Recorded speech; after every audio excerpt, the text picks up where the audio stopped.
សូមគោរពនឹងជម្រាបសួរអតិថិជនទាំងអស់គ្នាជួបជាមួយខ្ញុំសាជាថ្មីនៅក្នុងវីដេអូនេះគឺយើងធ្វើការដំឡើងនៅប្រភេទ motor បូមទឹក solar ទម្លាក់អណ្ដូងជូនអតិថិជនដើម្បីយកទឹកទៅប្រើប្រាស់និងបូមដាក់អាងទឹករបស់គាត់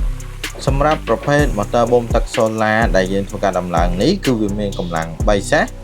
ជា motor បូមទឹក solar ប្រភេទ AC/DC ឬយើងអាចហៅថាប្រភេទ hybrid ចំពោះតួម៉ូទ័រគឺវាមានទំហំ90ឬ4អ៊ីងអាចធ្វើការបូមទឹកបានកម្ពស់82ម៉ែត្រ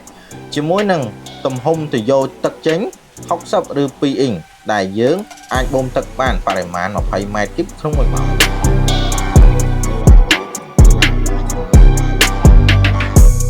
ចំពោះឈុតបូមទឹក solar ខាងលើគឺ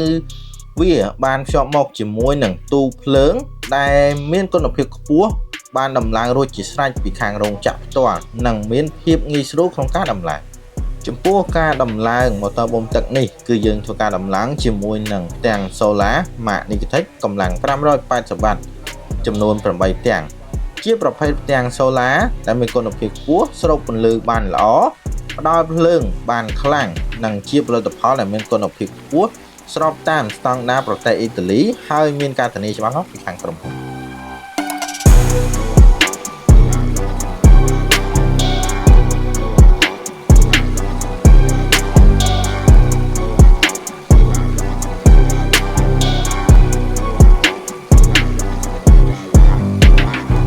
យើងក៏មានការធានាបន្ថែមរយៈពេល1ឆ្នាំទៅលើប្រភេទម៉ូទ័រនិងរយៈពេល10ឆ្នាំទៅលើពន្លឺចំពោះប្រភេទទាំង solar ផងដែរ